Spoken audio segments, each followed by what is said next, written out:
Hello guys, good morning, welcome to my channel and it's me again, ang inyong chismosong kaalda vlogger. So gusto ko munang magpasalamat sa inyong lahat na walang sawang tumatangkilik, nanonood, sumusuport at sumusubaybay ng aking mga content araw-araw dito sa aking channel. So thank you so much for your love and support na binibigay, especially sa oras na nilalaan ninyo para manood dito sa channel ko. So wag inyong babaktawan o lalaktawan tong ating topic ngayong araw. I'm sure na hindi ninyo pagsisisihan na pinanood nyo to mula umpisa hanggang hulihan. And syempre, i-share nyo to sa Twitter, Facebook, Instagram, TikTok.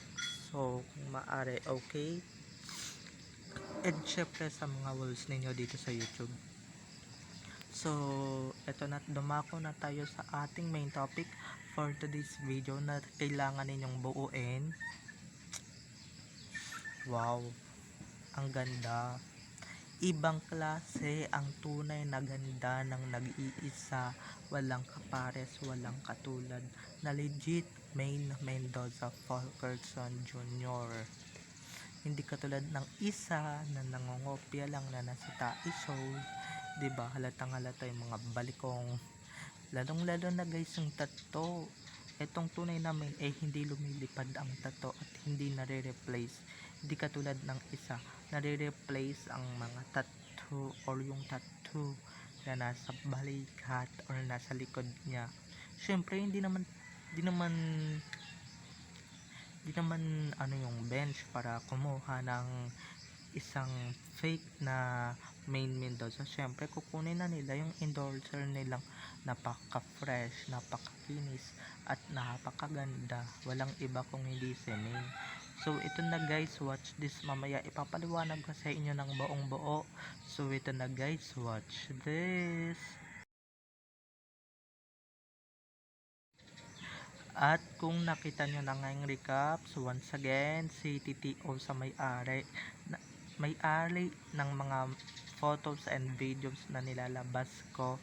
So si TTO sa inyong lahat, thank you so much dahil yung mga sources ko ay hindi nagsasawang magbigay sa akin ng updates, and most especially hindi nyo ko pinagsasawaan bigyan. So hindi din ako magsasawang magpasalamat. Kayo ang dahilan kung ba't marami akong magagandang updates ngayon dito or sa mga nakalipas na 3 years dito sa social media ng aking career. So bago tayo magkadramahan, dumako na tayo sa ating main topic for today's video agad-agad. Like what I said earlier, grabe, wait, ang ganda ng isang Maine Mendoza.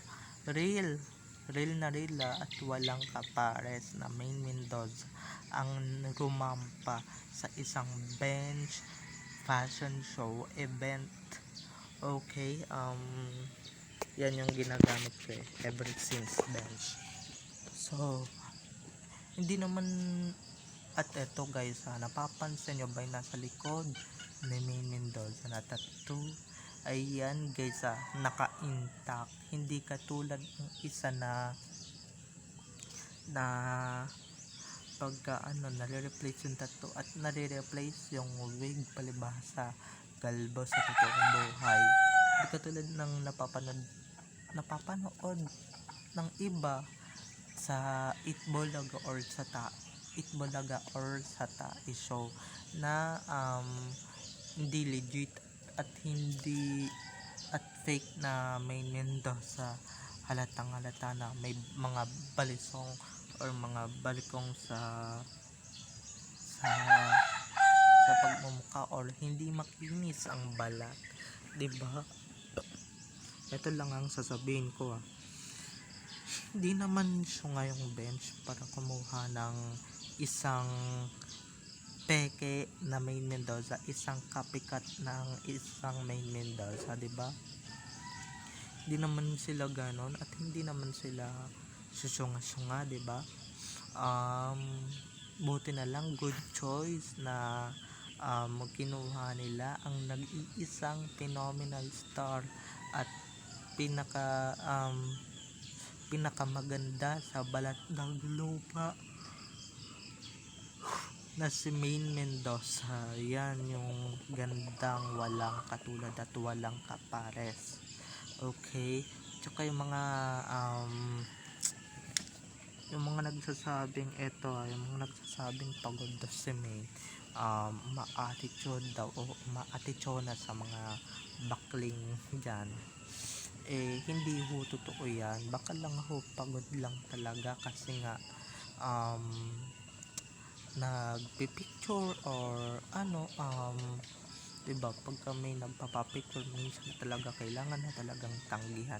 And guys, eto lang, diba, napapansin niyo sa mga rampa-rampa na di naman talaga ngumingiti pagka lumarampa, diba? Pagka lumarampa sa runway, kailangan seryoso, kailangan serious ka sa pagrampa or sa mamaya ka nang ngumiti pagkatapos, or diba, hindi naman yung beauty pageant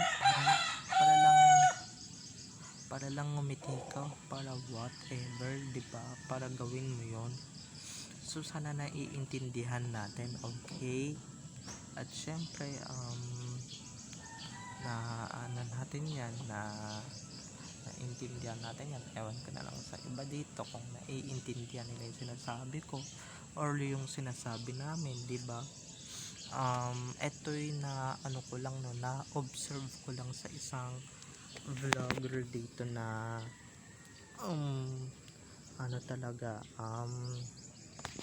sa isang vlogger na Aldab na ito nga yung sinabi, syempre tired yan, pagod yan, and diba pagkatapos rumampa, tsaka so ba't kailangan yung ngumiti sa rampa, diba?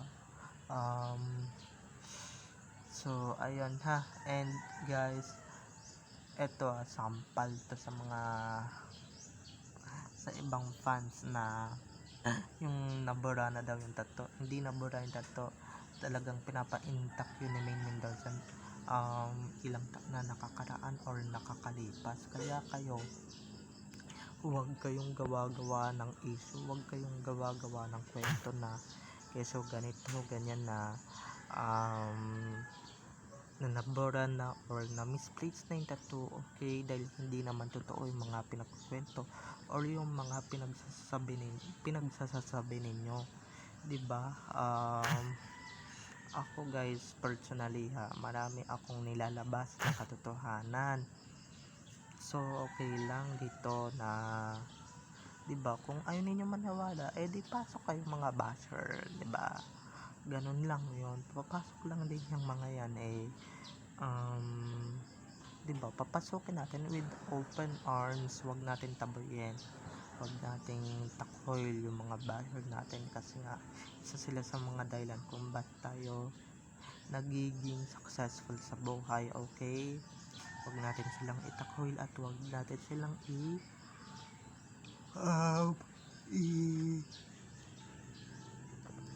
misplace, okay? Wag natin silang dito sa social media, wag natin silang itaboy. And guys, ayan, muntikan ko nang makalimutan, happy Father's Day sa ating mga magigiting na tatay, tito, tsuhin, sa mga kaibigan natin na tatayin na or tatay na talaga, and most especially kay Alden, happy Father's Day. So ayan, muntikan ko nang makalimutan, dahil sa dami ng satsat ko kanina. So ayan napakaganda, bagay na bagay sa kanya guys yung Filipiniana na suot, kahit anong suotin ni Maine Mendoza once nararampa siya or once na titake siya sa runway, talagang lumalabas ang tunay niyang kagandahan at ang tunay niyang class na hindi natin makikita sa iba. or hindi natin makikita sa ibang starlet na pinagmamalaki ng kanilang network, 'di ba? Hindi natin makikita 'yon kina Mangga, kay Sakang, sa iba pang mga starlet diyan sa tabi-tabi, 'di ba?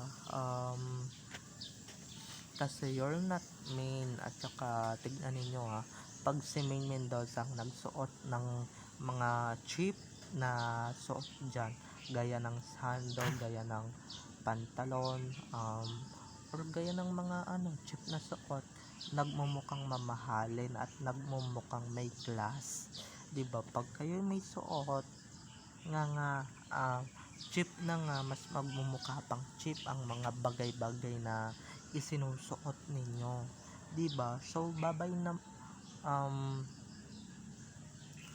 mga ka-ADN, have a nice day, keep safe and God bless. Happy Monday, ay sorry, happy Wednesday sa ating lahat, at happy Father's Day sa lahat ng fathers natin for today's video. So bye bye, I love you all, bye. Maisingit ko lang no, yung isang, syempre kung may maganda sa bench, may gwapo din sa Miss Universe Philippines na nangyari noong nakaraang buwan lamang, no. Napakagwapo talaga, bagay na bagay talaga sila at nakakakilig sobra, 'di ba? Kaya yung mga kumakalat na news dito, wag ninyong paniniwalaan ha. Ito lang mga legit informations ang mga paniniwalaan ninyo. Wag yung mga gawa-gawa lamang ng mga kampo ng kadiliman, okay? Kasi pag ginawa nila yon, or pagka pinakinggan ninyo yung mga gawa nila, kunwari sa Facebook, ay nako, 'di ba? Baka mamaya malason pa yung isip ninyo, and syempre masulsulan kayo, 'di ba?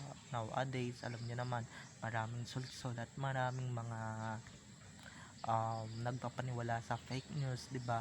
Hindi lahat ng nakikita sa social media, guys, ay totoo, 'di ba? Yung iba diyan ay mga fake, yung iba diyan nag-clickbait lang para lang ma-subscribe nyo sila sa